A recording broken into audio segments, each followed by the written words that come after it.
Ողջունում եմ ձեզ, սիրելի բարեկամներ, նորից եւս մեկ օր միասին ենք ուսումնասիրելու հայտնության գիրքը։ Այսօր 10-րդ գլուխն ենք ուսումնասիրում, եթե ժամանակ մնաց 11-րդ գլխին նույնպես կանդրադառնանք։ Մեզ այսօր միացել են Իվանը եւ Կարենը շուտով կմիանա եւ միասին կուսումնասիրենք։ Մենք բոլոր հարցերին սիրով պատասխանում ենք։ Վերջում 3 հիշում ենք Ռիփսիմե Դերցյանը հարց տվեց, կանգնեցինք այդ հարցի վրա, բայց քանի որ արդեն 1 ժամ 9 րոպե անցել էր եւ մենք արդեն հրաժեշտ ենք տալիս, մենք տեղափոխեցինք այդ հարցի պատասխանը այսօր։ Այդ հարցը 11-րդ գլխի 19 համարից էր, վերաբերվում էր 7-րդ փողին եւ 15-րդ գլխից էր հարցը դրված։ Մենք 11-րդ գլխին կանդրադառնանք այսօր, եթե հասցրեցինք, եթե ոչ վաղը։ Դրա համար այդ հարցի պատասխանը ինքներդ կստանաք, երբ որ այսպես տրամաբանական հերթով գնանք։ Դուք կտեսնեք ինչ է նշանակում 7-րդ փողից հետո, երբ որ փչվում է, երկնքի տաճարը բացվում է։ Հիսուս Քրիստոսի մուտքն էր այն, թե ելքն էր։ Դուք կստանաք այդ հարցի պատասխանը, երբ որ սիրուն հասնենք այդ համարներին։ Մի փոքր համբերություն։ Այսպիսով անցնենք առաջ Իվան մինչև Կարենը կմիանա մեզ։ Աստված մեզ օրհնի, Աստված մեզ ուժ տա, իմաստություն տա, որպեսզի ամեն ինչ շատ մանրակրկիտ, սիրուն եւ ճշմարիտ մեկնաբանվի։ Սուրբ Հոգին թող մեզ օգնի։ Այսպիսով անցնում ենք առաջ 10-րդ գլուխը։ Եվ մի ուրիշ զորավոր հրեշտակ տեսա երկնքից, վայր գալիս եւ անփակած եւ գլխին ծիածան։ Եվ նրա երես արեգակի նման, եւ նրա ոտները կրակի սունի պես։ Եվ նա իր ձեռքում մի փոքր գիրք ուներ բացած, եւ իր աջ ոտքը դրած ծոյի վրա, եւ ձախը հողի վրա։ Եվ մեծ ձայնով աղաղակեց, ինչպես առյուծը գոռում է։ Եվ երբ որ աղաղակեց, այն 7 որոտմունքը իրենց ձայնով խոսեցին։ Նոր բան ենք տեսնում 7 որոտմունք, հա։ Եվ երբ որ 7 որոտմունքը իրենց ձայնով խոսեցին, պիտի գրեի, եւ այն ձայնը լսեցի երկնքից, որ ասում էր. կնքիր այն բաները, որ 7 որոտմունքը խոսեցին, եւ սրանք մի գրիր։ Կարծում եմ այս 4 համարը անդրադառնանք, ամբողջ այս գիրքը, գլուխը գրքի մասին է կարծես, ինչ որ մի գիրք է, եւ տեսնենք ով է այս հրեշտակը, ինչ գիրք է, ինչու այն կնքվում, ինչու իրավունք չունեին նայեին եւ այլը, եւ ով է 7 որոտմունքը։ Խնդրեմ Իվան։ Ուրեմն 10-րդ գլուխ անցնելով, ինչպես ասացինք, մի ուրիշ հրեշտակ կա։ Մենք պետք է իմանանք ով է այդ հրեշտակը, որ անպահակած, դա շատ կարևոր է, որի գլխին կա ծիածան։ 4-րդ գլխում մենք հանդիպում ենք Աստծո վրա եղող ծիածանը, որը խորհրդանշում է հավատարմություն ուխտին, փառքը, նրա երեսը արեգակի նման։ Առաջին գլխում մենք տեսանք Հիսուս Քրիստոսին, որի մասին ասված է, որ նրա դեմքը արեգակի նման էր, որը վայր գցեց Հովանեսին, նաև կտեսնենք, նրա ոտները կրակի սյունի պես, դա այլ ենք նայել առաջին գլխում, եւ նա իր ձեռքում մի փոքր գիրք ուներ։ Այս փոքր գիրքը տարբերում է այն գրքից, որը միջև այդ կարդացինք 5-րդ գլխում, բացված, այս գիրքը փակ էր, իսկ հիմա արդեն բացված է, ինքը փոքր գիրք է, որը մի ոտքով կանգնած է ծովի վրա, մի ոտքով հողի, այսինքն ծովի եւ ցամաքի ամբողջ երկիրը իրան է պատկանում, ինքը իշխանություն ունի ամբողջ երկրի վրա։ Եվ մեծ ձայնով աղաղակեց, ինչպես առյուծը գոռում է։ Էս էլ է ծանոթ դեպք, առյուծը գոռում է, Հուդայի ցեղից առյուծը։ Եվ երբ որ աղաղակեց, այն 7 որոտմունքները իրենց ձայնով խոսեցին։ Նրա գոռոցից այդ 7 որոտմունքների ձայնն էլ եկավ։ Երբ որ 7 որոտմունքները իրենց ձայնով խոսեցին, ինքը արդեն վերցրեց որ գրի, իսկ հրեշտակը ասեց կնքիր, այսինքն փակիր, դրա մասին մի խոսա։ Հետևաբար մենք զգում ենք, որ այստեղ աստվածային էակ է, որը ունի փակված փոքր գիրք, որը մինչև այս ժամանակները եղել է փակված, եւ 7 որոտմունքների մասին էլ որոշ գաղափարներ կմտածենք, թե ինչ է հնարավոր է ինչ նշանակի 7 որոտմունքները։ Հիմա այս նույն գաղափարները, փակ գիրք, բաց գիրք, տեսնում ենք Դանիել 12-րդ գլխում, որտեղ ասում է 4-րդ համարից կարդում եմ. Եվ դու Դանիել փակիր այս խոսքերը եւ կնքիր գիրքը միջև վերջի ժամանակը։ Այս գիրքը, որը Դանիելը չհասկացավ, կնքեց, փակեց այդ փոքր գիրքը, պիտի բացվի վերջում։ Շատերը պիտի քննեն եւ գիտությունը պիտի շատանա։ Այսինքն Քրիստոսը պիտի գիրքը տա ու մարդիկ պիտի դա քննեն ու հասկանան։ Իվան, սա նույն գրքերն է նկարագրում։ Իհարկե, կոնտեքստով նույն գրքերն են եւ մարգարեական ժամանակով էլ կտեսնենք նույն գրքերն է, որովհետեւ 8-րդ գլուխը Դանիելը ցույց է տալիս թե երբ պիտի այդ ժամանակը վերջանա։ Շատերը պիտի քննեն եւ գիտությունը պիտի շատանա։ Զարմանալին այն է, որ մեր ժամանակներում, վերջի ժամանակներում շատերն են քննում գիրքը եւ շատերն են սկսում հասկանալ մարգարեական խոսքերը։ Եվ ես Դանիելս տեսա եւ ահա երկու ուրիշ կանգնել էին, մեկը գետի այս ափին, մյուսը գետի այն ափին։ Եվ ասաց այն կտավ հագած մարդին մենք տեսնում ենք 10-րդ գլխում, որ Հիսուս Քրիստոսն է, 12-րդ գլխում, միջև երբ է այս քանչելիած վերջը։ Եվ ես լսեցի, որ այն կտավ հագած մարդը, որ գետի ջրերից վեր է, շատ տեղերում սաղմոսներում եւ մարգարեներում Աստված է ջրերից վեր, եւ տեսնում եք Հիսուս Քրիստոսին, երբ որ ջրերից վեր քայլում էր, դա էլ ինչ որ օրինակ, իր աջ եւ ձախ ձեռքը բարձրացրեց դեպի երկինքը, դա միշտ երթման նշանն է, եւ երթում արավ Հավիտյանս կենթանի եղողով, թե մի ժամանակ, երկու ժամանակ եւ կես, երբ որ վերջանա, Սուրբ ժողովրդի ձեռքի փշրվելը, այս ամենը պիտի կատարվեն։ Այստեղ մենք տեսանք գիրքը, որը փակ էր, բացվեց, տեսնում ենք ով էր այդ հրեշտակը կամ քթանի հագածը, ով որ նույն ձևով է ներկայացված, ինչպես Դանիել 10-րդ գլխում, որը պարզվում է դա Հիսուս Քրիստոսն է, նաև հայտնություն առաջի եւ 5-րդ գլխի իման վրա, որը իշխում է հողի եւ ցամաքի վրա, ամբողջ երկիրը նրա իշխանության տակ է,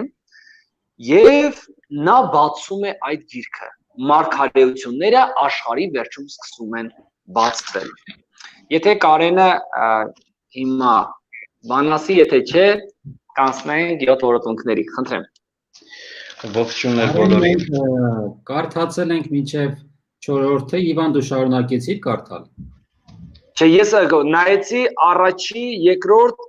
եւ երրորդ համարները, որոտնքին հասանք։ 4-րդ համարին հասանք։ 4 համարն են կարդացել եւ նայում ենք հրեշտակի մասին, ով է որ ոտքը դրած է ծովի եւ հողի վրա, գիրքը ինչ է, Իվանը որոշ առումով ներկայացրեց, եթե կա որոշ ասելիք։ Նախ պետք է հիշենք, որ ինչպես 6-րդ կնիքի եւ 7-րդ կնիքի արանքում կա միջանկյալ պատմություն, մենք այստեղ տեսնում ենք 6-րդ փողի, 7-րդ փողի միջանկյալ պատմությունները, այստեղ իսկապես միջանկյալ երկու պատմություն է ներկայացված։ Ես կուզեի մի քանի խոսք ասել, Սուրբ գրքի մեջ հրեշտակ բառը ընդհանրապես նշանակում է ուղարկված։ Ինքը օրինակ Հովանես Մկրտիչը հրեշտակ է կոչվում, Աստծո հրեշտակ է կոչվում։ Սուրբ գրքի մեջ բազմաթիվ անգամներ Եբրայերեն, մալախ հունարեն անգելոս նշանակում է ուղարկված, ինչ որ մեկը, որը պարտադիր չէ, որ նա պետք է անպայման լինի ինչ որ ստեղծված, ինչ որ մի էակ։ Ինքը Սուրբ գրքի մեջ հստակ տեսնում ենք, որ օրինակ Ծննդոց 22 գլխի մեջ, որ այնտեղ տալիս է, որ Յահվեի հրեշտակը հենց ինքը Յահվեն է, եւ Յահվեի հրեշտակը ինքը Յահվեն է, այսինքն հրեշտակը պարտադիր չէ, որ լինի ինչ որ ստեղծված, հրեշտակը դա նա է, ով որ ուղարկված է, ինչ որ լիազորությամբ, եւ տեսնում ենք այդ միսիա ունի, հա, ինչ որ առաքելություն ունի, շնորհակալություն, եւ մենք տեսնում ենք, որ այդ անձնավորությունը մի քանի հետաքրքիր բաներ է ներկայացնում, որ ամպ էր հագած, ամպը պարտադիր նկարագրում է ամբողջ 5 տակարանը, եթե ուսումնասիրեք, Աստված է, որ ամպ է հագած, մառախուղի մեջ է գտնվում, ամպ կամ մառախուղ նույնը բառերն են օգտագործված եւ գլխին էլ ծիածան կա, 4-րդ գլխի մեջ մենք տեսանք էլի ծիածանը որտեղ է գտնվում, գտնվում էր Աստծո գահի վրա, հիշում եք 4-րդ գլխի մի վարքյան 4-րդ համարում աթոռի 4 կողմովցիացան կար։ Այսինքն մենք տեսնում ենք, որ այս էակը, այս ուղարկված անձը ինքը Աստված է։ Նրանում Աստվածության ամեն ինչը բովանդակված է։ Ես այսքան Ինչ? Եվ նա ունի գիրք։ Եվ նա ունի գիրք։ Այո, նա ունի գիրք։ Ես կուզեի եթե չեմ ներող կլնեք, որ ուշացումով միացա, համակարգիչը մեռելի նկարը ցույց տվեց, այդպեսի բան տեսած չկա իմ համակարգչի հետ։ Ուրեմն ինչն է հետաքրքիր, որ այստեղ 5-րդ գլխի գրքի մասին չի խոսքը գնում, այնտեղ գիրք բան է, բիբլիոս բառն է, իսկ այստեղ ուրիշ փոքրիկ գրքի մասին է խոսքը գնում, փոքրիկ ինչ-որ գիրք է, եւ այս բանը ներկայացրեց, որ Դանիելում էլ այդ գիրքը կար, համեմատությունը մենք տեսանք, որ այո, դե լավ, գնանք առաջ։ 7 որոտմունքների մասին Կարեն, եթե ունես ինչ-որ բաներ։ Եթե կասելիք 7 որոտմունքի հետ կապված։ Կասեի մի բան, որ մենակ այդ անունն է, որ մեզ համար գրված է, թե ինչ է տեղի ունեցել մենք չգիտենք,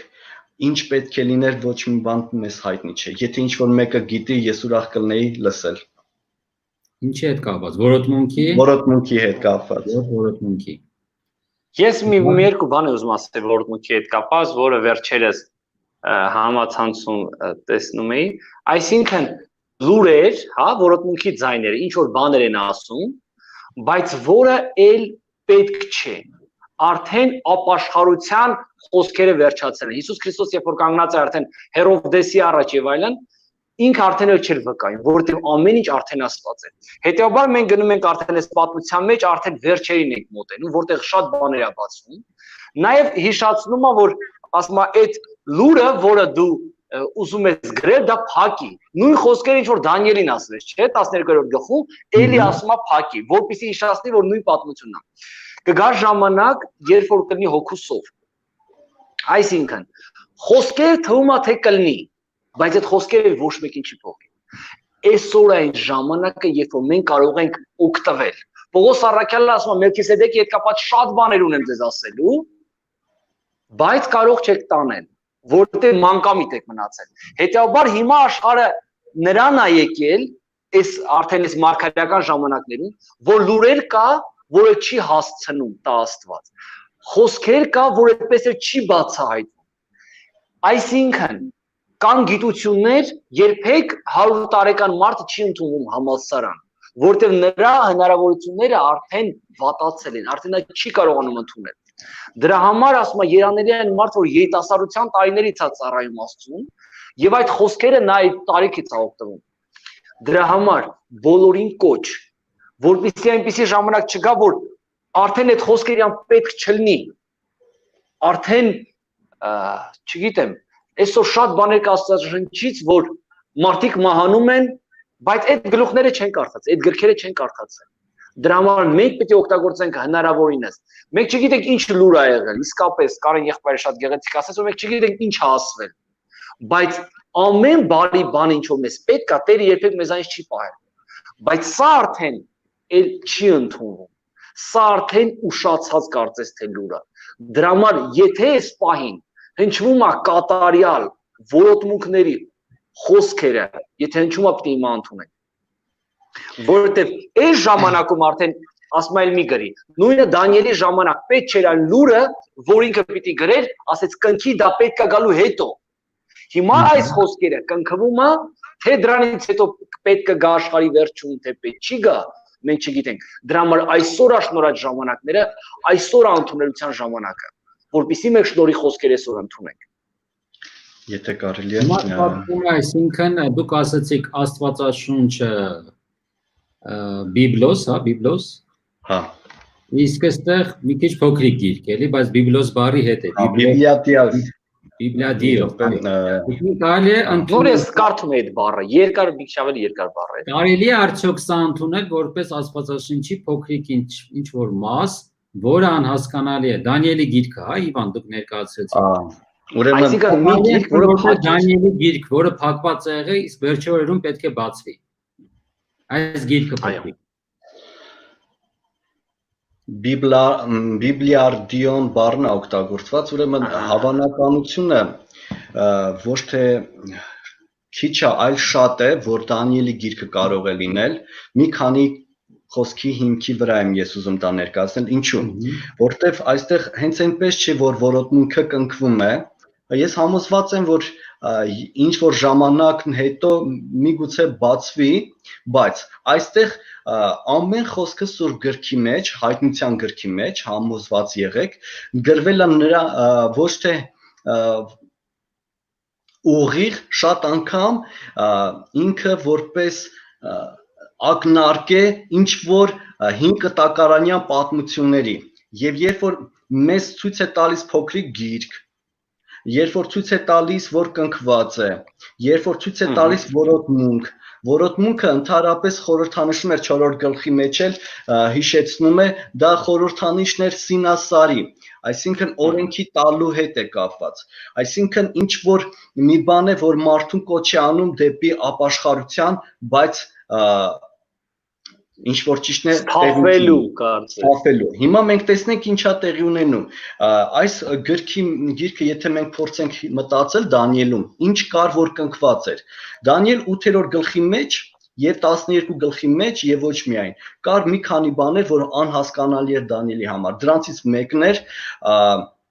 փոքր եղջյուրի պահվածքը, որ դուրս եկավ ու սրբարանը պղծեց, որ ոտնակոխ տվեց եւ վերցրեց գրված է Թամիդը ամենօրյա մշտնջենավոր, շնորհակալություն, ամենօրյան Թամիդը վերցրեց, այսինքն ամենօրյա ծառայություն է։ Դանիելի համար անհասկանալի է, դա ինչա տեղի ունենում։ Երկնային սրբարանի հետ կապված այս երկրից առաջացած պետությունը, որը եւ կրոնական է, որովհետև նա մարդու բերան ուներ, մարդու աչքեր ուներ, հիշեք, ոսկոր էր, ինքը պոզիկ էր, գազանի, բայց մարդու բերան ուներ եւ աչքեր, հիշում եք չէ, Դանիել 7-րդ գլխի մեջ գազանը պետություններն է ներկայացնում, իսկ մարդը 7-րդ գլխի մեջ ներկայացնում է երկնային Աստծու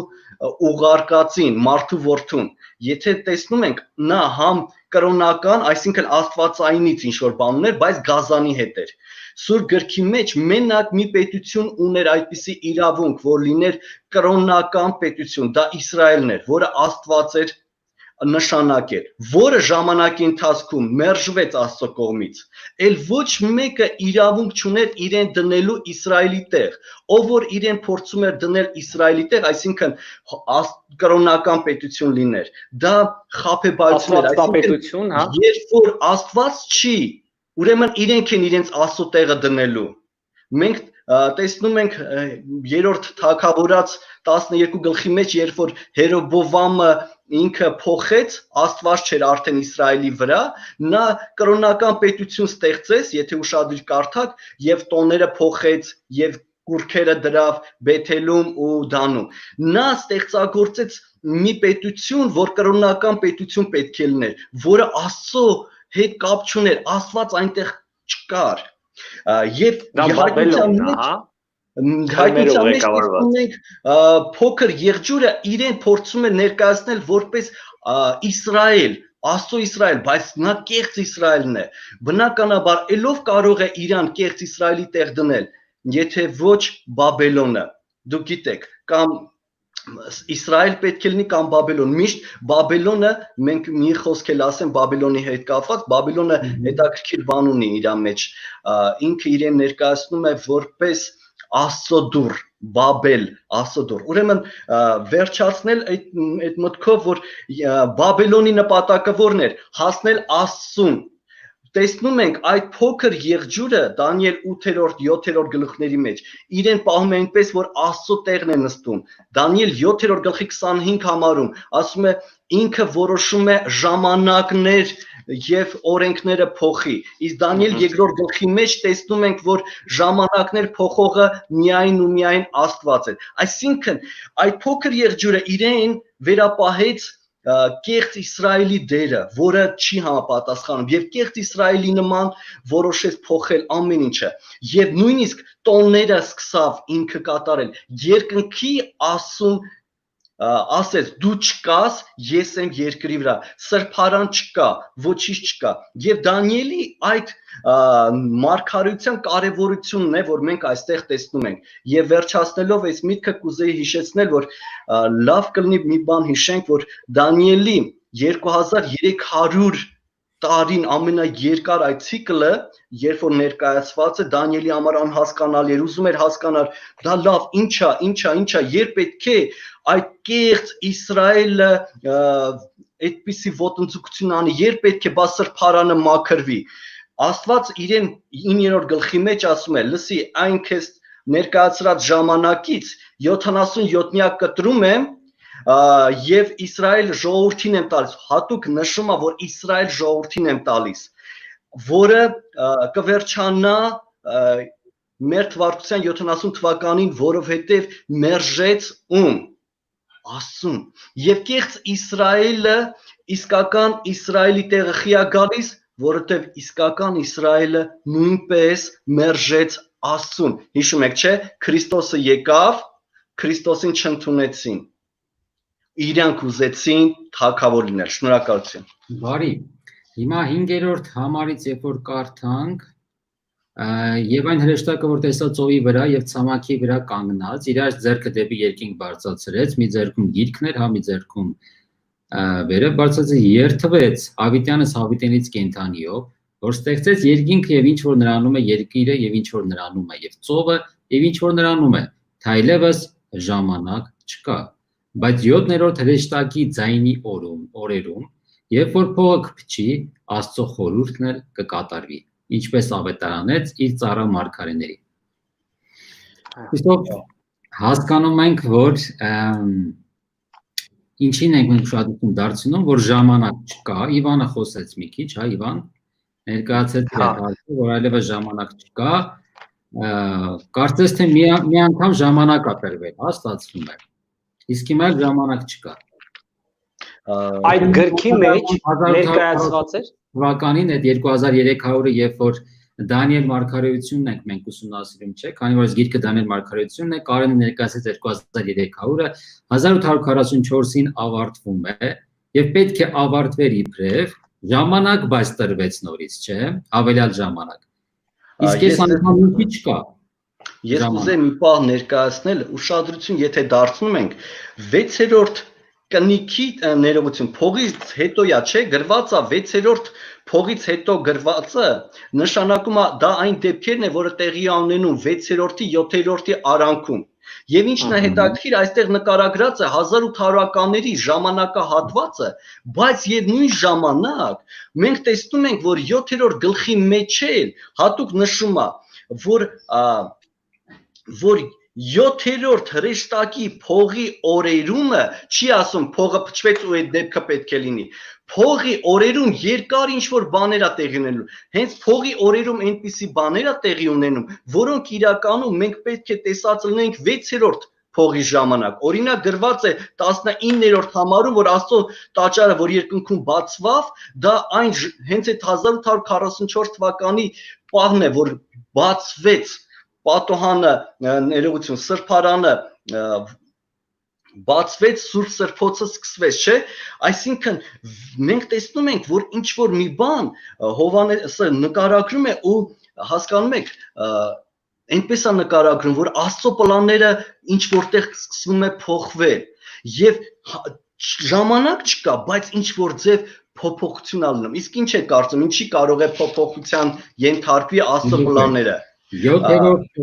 հրեշտակի ձայնի օրերում երբ որ փողը կփչի հիմա կկատարվի ինչպես ավետարանեց իր ծառա մարգարեներին հիմա 7-րդ փողի օրերում երբ որ 7-րդ հրեշտակի օրերում երբ որ փողը փչվում է Աստծո խորհուրդը կատարվում է ինչ է նշանակում Աստծո խորհուրդը կատարվեց որ ավետարանել էր մարգարեներին դա ո՞րն է Աստծո խորհուրդը Պողոս առաքյալն է շատ օգտագործում Կողոսացիս, Եփեսացիս, օրինակ ես միտեղ կարդամ, ինձ թվում է Ընդհանուր պատկերացումը կկազմենք, ասма, որով ունենք փրկություն նրա արյունովը, առաջի գլուխ 7-րդ համարից եմ կարդում, մեղքերի թողություն իր շնորհի մեծության չափով, որ ավելացավ մեզանում ամեն իմաստությունով եւ գիտությունով, ցույց տալով իր կամքի խորհուրդն իր հաճության պես, որ առաջուց դրավ իրանում։ Դրա մասին Մարգարյանում են նաև մարգարեները, ինքը հենց սկզբում դրվեց,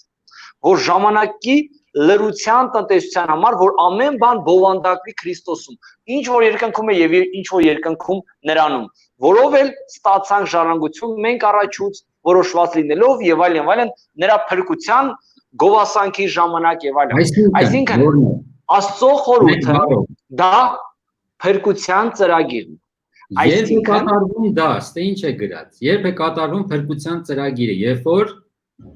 վերջ, երբ որ ասի կատարվեցավ, երբ որ փրկությունը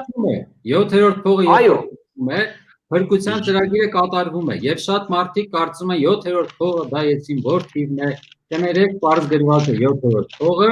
փրկության ծրագիրը կատարվում է, այսինքն վերջ է դրվում երկրի Զավեն, մի վարքյան, գրված է 7-րդ փողը փչելու ժամանակ չի կատարվում, փողի օրերում է կատարվում, այսինքն 7-րդ հրեշտակի ձայնի օրերում, երբ որ փողը կփչի, կան օրեր եւ կա փող,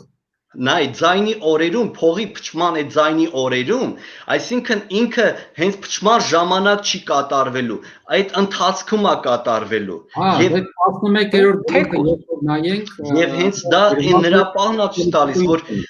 ոմանք մտածում են, որ Աստված ուշացնում է, իրականում Աստված ինչ որտեղ մարդկանց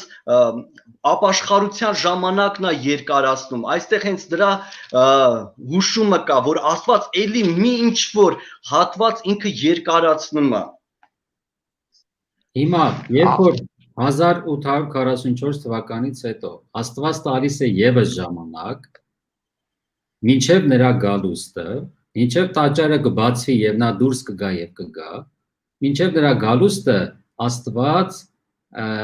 ժամանակ էր տվել, շնորհի ժամանակ, երկարացման ժամանակ, նա ասում է ես ձեզ ուզում եմ էլի փրկվել մարդիկ, ես չեմ ուշանում, բայց ուզում եմ էլի փրկվել, բայց ասում է կգա մի ժամանակ, չէ, որ այլևս Պողոս Առաքյալը ասում է վերջին փողի ժամանակ մարդի որդի երկնքից գա ու հարություն կլինի։ Վերջին փողը դա արդեն իրավիճակի վերջն է։ Կգա ժամանակներ կան։ Շնորհը կփակվի, այդպիսի բան է ասում, եւ այլևս ժամանակ չի։ Ավետարան բառն է օգտագործում, այսինքն ավետարանչության էլ Աստծո խորհրդի վերջը։ Մենք հիմա Աստծո խորհրդի տեսնում ենք։ Այդպես է նշանակում։ Այսինքն ժողովուրդ ջան, սիրելի դիտորդներ, քրիստոնյաներ կամ նրանք, ովքեր Աստծուն նոր են ճանաչում,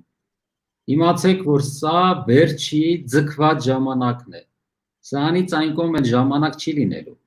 Եթե դուք այս ժամանակը չգնահատեք, միգուցե վաղը, մյուս օրը այլևս այդ շանսը հնարավորություն Աստծո կողմից չտրվի։ Դրա համար մեր խնդրանքն է, մեր հորդորն է, օգտագործեք այս ժամանակը։ Մենք այս վերջի օրերում ապրող մարդիկ ենք, այդ 6-րդ, 7-րդ փողի արանքի մարդիկ ենք, որ պետք է վերջապես գնահատենք այս ժամանակը։ Հիսուսը իր խոսքերում ներկայացնում է, որը Մատթեոսը գրել է իր ավետարանում 24:14-ը, եւ ասում է 13 համարից, բայց ով որ միջև վերջ համբերե կփրկվե, եւ արքայության այս ավետարանը բոլոր տիեզերքումը կքարոզվի ամեն հեթանոսներին վկայության համար լինելու, այն ժամանակը գա վերջը։ Այսինքն 7-րդ փողի մեջ, երբ որ ասում է վերջն է, ավետարանը, որ քարոզվում էին մարգարեները, դա իսկապես վերջն է։ Ավետարանը մենք տեսնում ենք 14-րդ գլխի մեջ, որ հրեշտակը թռնում է 6 համարում, հավիտենական ավետիք ուներ։ Այդ նույն Էվանգելիոն բառն է, Էվանգելիզո բառն էլ ավետարանել էր նշանակում հունարեն։ Այսինքն դա տեղի է ունենում եւ դա այսօր հիմա կա։ Վերջի փողի ժամանակահատվածում դադարելու է դա։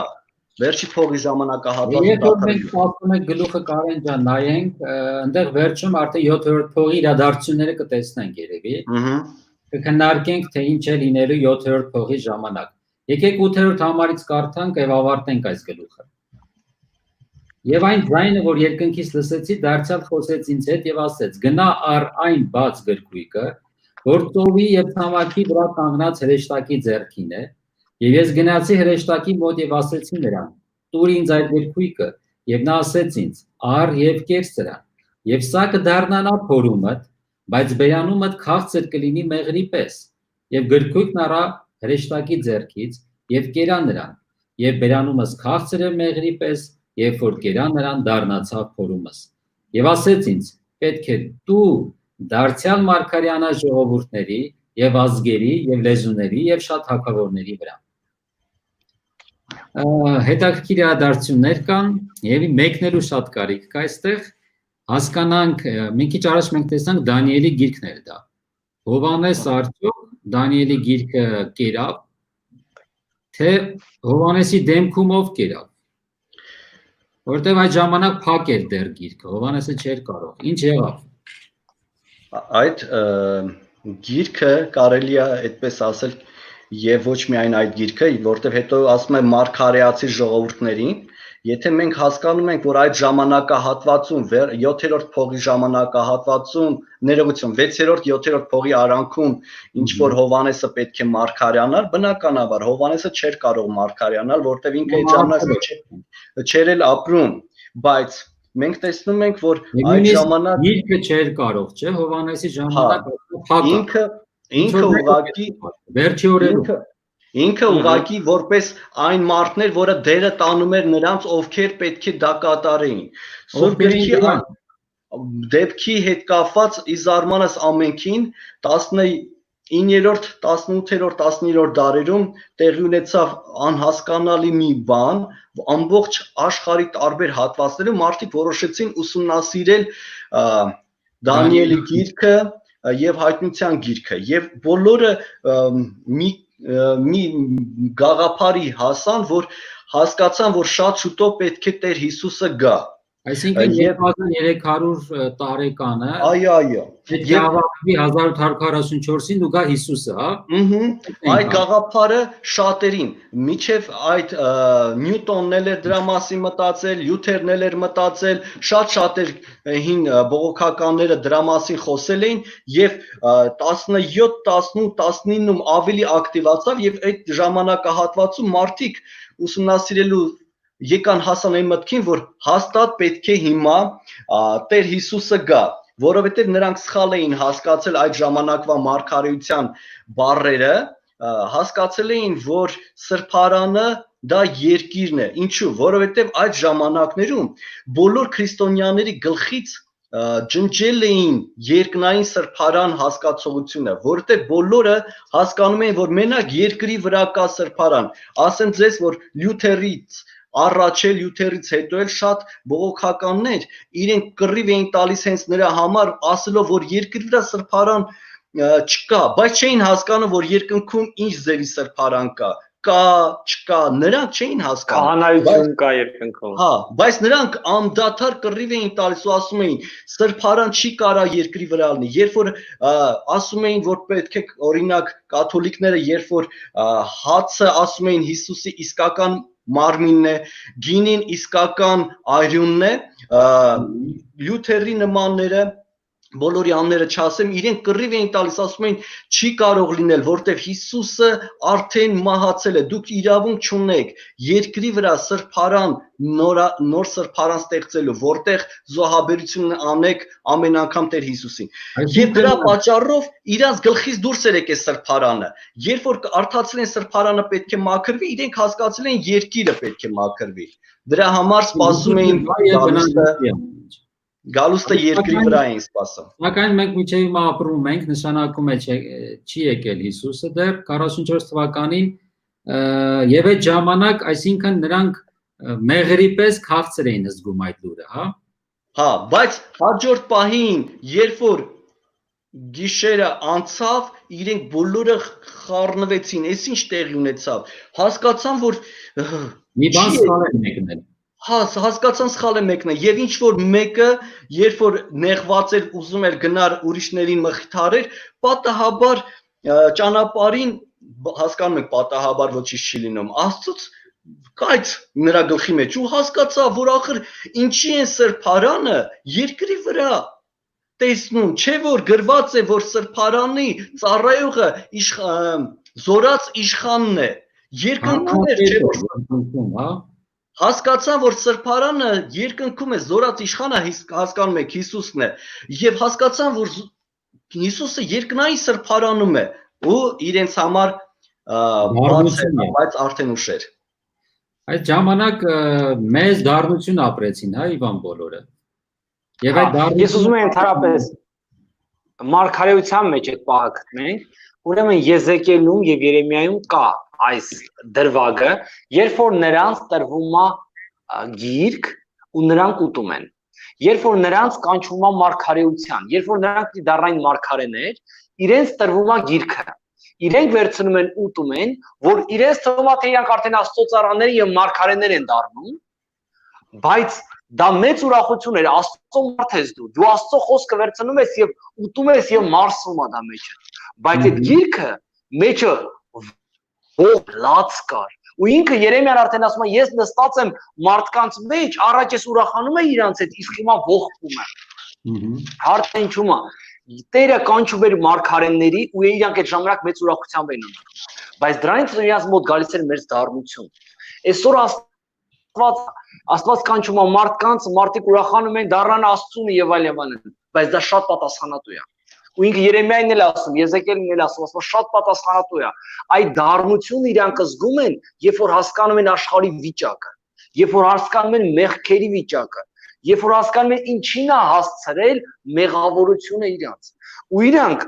ու այստեղ նույնն է, երբ որ իմացան, որ լուր հնչեց այդ օրերին Դանիելի մարգարեությունը, որ գալիս է Հիսուս Քրիստոսը, բոլորը մեծ ուրախությամբ ուրախացան։ Արդեն Աստծո ներկայության մեջ են գնում եւ այլն, բայց դրա պատասխանատվությունը դա ուրիշ բան է։ Այդպես էլ մարդն է, որ իր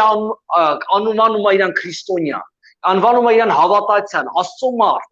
ինքը վերցնում է Աստծո խոսքը ուրախությամբ, այս ինչ բարի գիրք է, այս ինչ Աստծո հայտնություն է եւ այլն, բայց երբ որ ուտում է նա մեջ դառնանում է, նրա մեջ լցվում է լացով, նա հասկանում պետք է ապաշխարի թե իր համար, թե ժողովրդի համար։ Ու այստեղ մեծ պատասխանատվություն է մարդու համար, ով որ ուզում է Աստծո հետևից գալ։ Դա սկզբից շատ ուրախալի լուր հնարավոր է ինչ-որ մեկի համար լինի, բայց դրանից հետո մեծ տխրություն է։ Ու զարմանալին է նա, որ ասում է, պիտի մարգարեանաս Հովհաննես, հիշում եք Հովհաննես Մկրտչի մասին Հիսուս Քրիստոս ասում է, Եղիան էր ինքը եկավ ու գնաց արդեն, այդպես կա որ ինչ որ մեկի հոգով մյուսն է գալիս։ Նույնը Եղիսեն, Եղիայի կրկնակի հոգով եւ այլն։ Այստեղ տեսնում եք որ նույն Հովհաննեսի քարոզությունը պիտի կատարվի ինչ որ մարդկանց մեջ։ Մարդիկ պիտի մարգարեանան։ Ու զարմանալի բան է նա, որ կախարդության մեջ, դա դառնությունից հետո պետք է լինի։ Կախարդության մեջ ու քրիստոնեական շատ ուղղություններում հիմնադիրները ու Աստծուց լուր ստացողները ու մարգարե կոչվողները հենց 19-րդ դարի կեսերին են բարձրացել։ Դա էլ է շատ հետաքրքիր։ Ինքը մարգարե դառնալու, մարգարեության հոգով լցվելու գաղափարն է, երբ որ Տերը հաց է տալիս։ Ու դա մեծ ուրախություն է, որ պիտի ավետարանի եւ այլն, բայց հետո զգում է դառնությունը։ Հիմա այդ Դանիելի մարգարեությունը երբ որ բացվել է,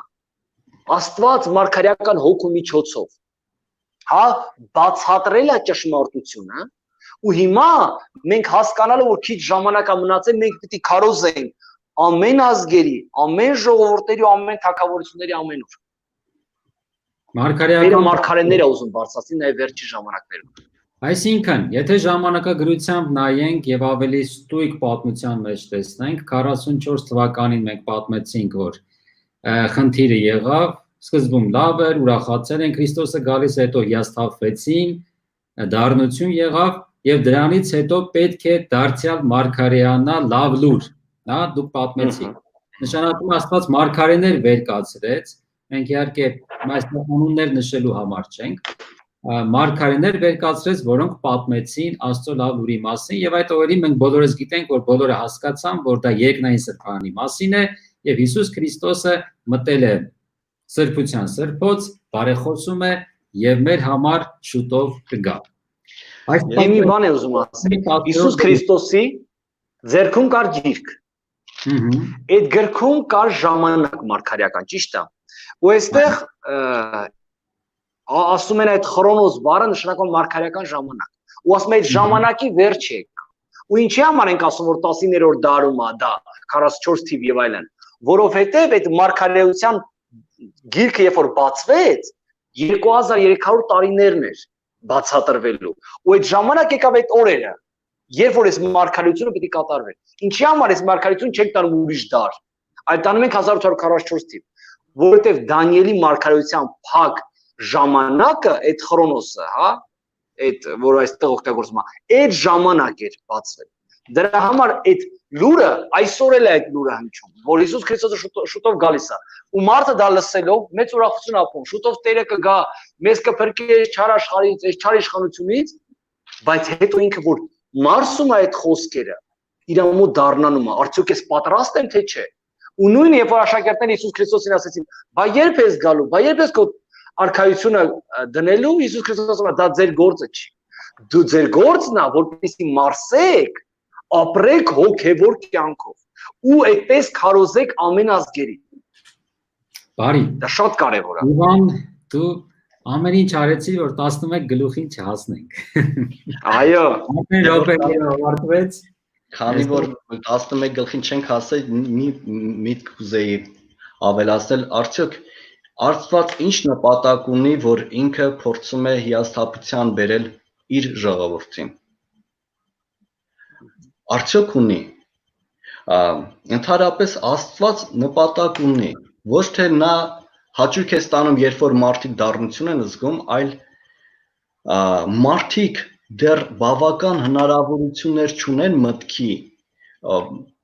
բացվածություն չունեն, որպեսզի ես էլ մեջը եմ, որ ասում եմ մարդիկս, որ հասկանանք, թե ինչ պետք է տեղի ունենա։ Շատ անգամ մենք մեր սպասումներն ենք ուզում իրականացված տեսնել Աստծո մեջ, երբ որ Հիսուսին ընդունում ենք։ Մի հետաքրքիր օրինակ եմ ուզում բերենք, Զաքարիայի մարգարեության մեջ 9-րդ գլխի 9 համարում նկարագրվում է Հիսուսի մուտքը Երուսաղեմ, թե ինչպիսի մեծ ուրախություն էր, բոլորը ուրախացած էին, պարում էին եւ գրված է այդպես մեծապես ուրախացիր ով Սիոնի աղջիկ ծնծությամբ աղաղակիր, ով Երուսաղեմի աղջիկ, ահա քո թագավորը գալիս է քեզ մոտ, նա արդար ու փրկագործը, հեզ եւ էշի վրա հեծած, այսինքն էշի ձաքի աղվանակի վրա է։ Եվ դա մարգարեություն էր, որը կատարվեց։ Շատ անգամ Տեր Հիսուսը ասում էր, որ պետք է խաչվի, աշակերտները չէին ընկալում դրա հասկացողությունը, որտեղ իրանց գլխի մեջ իրենց պատկերացումներով էր ձևավորված, թե ինչ պետք է անի թագավորը։ Քանի որ իրենց որոշումներով էր, Աստված հաջորդ պահի հետ կապված նույնպես մարգարեացել էր, որ 13 գլխի Զաքարիա 7 համարում, որ ասում է, որ հովին կխփեմ, զարկում է հովին, ոշխարները ցրվում են, ես պիտի դարձնեմ իմ ձեռքը փոքրերի վրա եւ այլն եւ այլն։ Եվ այստեղ նկարագրում է, որ երբ որ հովին զարկում է, հոտը ցրվում է, աշակերտները ցրվում են։ Ինչու՞, որտեվ հիասթափված են։ Հիշում եք, նրանք պինդ դուրը փակած գտնվում էին սենյակում, վախեցած։ Տեր Հիսուսը, որ եկել էր իրենց այցելության, չէր կարող դուրը բացել, որտեվ նրանք ինքան պինդ էին փակել։ Տերը ինքը մտավ բնականաբար օգտագործելով իր աստվածային զորությունը։ Այսինքն ինչն էր պատճառը, հիասթափությունը, բայց երբ որ հիասթափությունը մարդը վեր է ապրում, հասկանում է, որ ինքը իր հասկացողությանը չպետք է վստահի, դրա մասին Սողոմոն իմաստունը 3-րդ գլխի մեջ շատ գեղեցիկ խոսքեր ասել։ Ասում է այսպիսի գեղեցիկ բան, ասում է 5 համար. Տիրոջը ապավինիր քո բոլոր սրտովը, քո հասկացողությանը մի վստահիր։ Եվ երբ որ մարդը իր հասկացողությանը չի վստահում, այլ Տիրոջն է վստահում, երբ որ անցնում է, պայտակ, եթե ինքը իր հասկացողությանը բնականաբար վստահելու է, չկա մի մարդ, որ չվստահի, հիասթափությունը ապրելու, դրանից հետո նա խորը հավատք է ձեռք բերում, դրանից հետո հասկանում է իր ասածի նշանակությունը։ Այդպես էին առաքյալները, նրանք այնպիսի զորությամբ էին արդեն խաչալ Քրիստոս քարոզում, որ չէին վախենում ոչ մեկից։ Այդպես էլ եղան, հենց այստեղ ենք տեսնում, այս մարդիկ կերան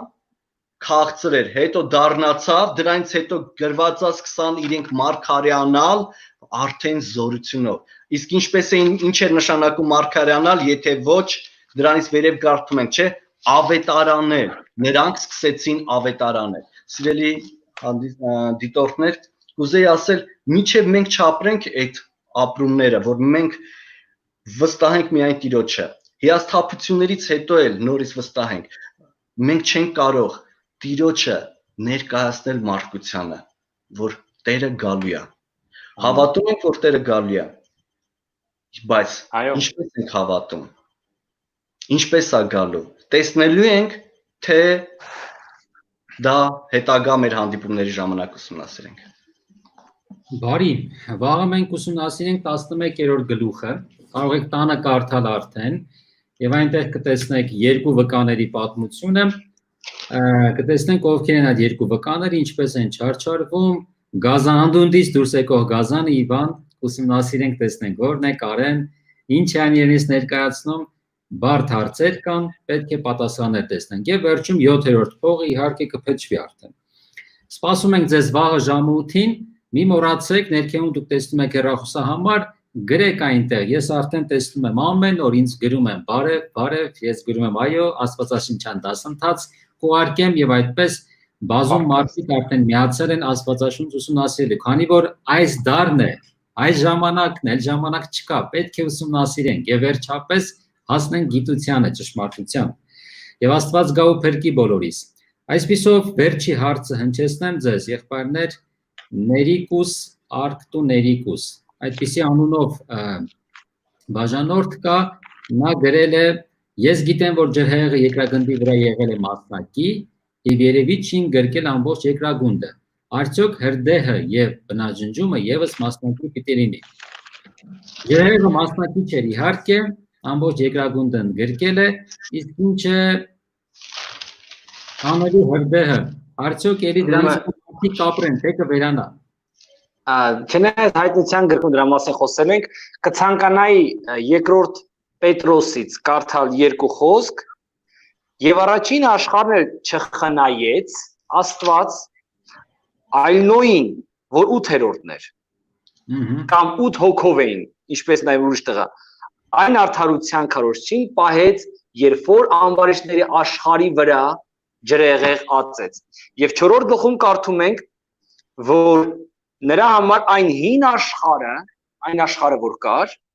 ջրհեղեղով ապականված կորավ, այսինքն փչացրեց, վերացրեց, եւ այժմյան երկինքը եւ երկիդես նույն խոսքով պահպանված, պահվում է կրակի համար, եւ շարունակության մեջ ասում է տարերքն էլ կրակից պետք է վառվի։ Հետեւաբար ասում է ինչպես ջրհեղեղով ջուրը լցրեց միջև ամենավերջի տարը էլեմենտը, այնպես էլ դա նշանն է, որ աշխարհի վերջում այս աշխարհի ամենավերջին բակտերիան ու վիրուսը միջև վերջ պիտի կրակով վառվի, որովհետև եթե առաջին դեպքում ամբողջ աշխարհին չէր վերաբերվում, ուրեմն երկրորդը չի վերաբերվում, որովհետև Աստվածաշունչը ասում է, որ 7.5 մետր ջուրը բարձրացավ ամենաբարձր սարից, հետեւաբար կործանեց ամեն ինչ եւ բոլորին։ Շատ լավ։ Համենայն մեղքը շարունակվելու է մեր այս ամեն ինչի իմաստը ո՞րն է։ Այո, ամեն ինչ կավարտվի, նա շնորհակալություն է հայտնում պատասխանի համար։ Մենք շատ օրհնանքներ ենք ստանում, բարերներ ենք ստանում բոլորիդ, Աստված ձեզ նույնպես օրհնի, մի մոռացեք նաև բաժանորդագրվել մեր ալիքին կամ subscribe անել կամ պատվիսած անել, ինչպիսի լեզվով է ձեր YouTube-ը, կամ Facebook-ում like անել, հետևեք մեզ, միացեք, մենք փորձում ենք Աստվածաշունչը անկողմնակալ, անաչար, առանց նախապաշարմունքի ճշմարիտ ներկայացնել։ Եթե կա ինչ-որ մի կողմնակալություն, նախապաշարմունք, խնդրում եմ անպայման գրեք, ներկայացրեք։ Մենք իհարկե այսօր էլի չհասանք Ռիփսիմեի տված երեկվա հարցին, վաղը ուրեմն մնաց 11-րդ գլխի վերջում այդ հարցը կպատասխանվի ինքնաբերաբար արդեն։ Այսպիսով ստեսնում ձեզ, մաղթում եմ բարի գիշեր, մինչ վաղը։ Հաջողություն։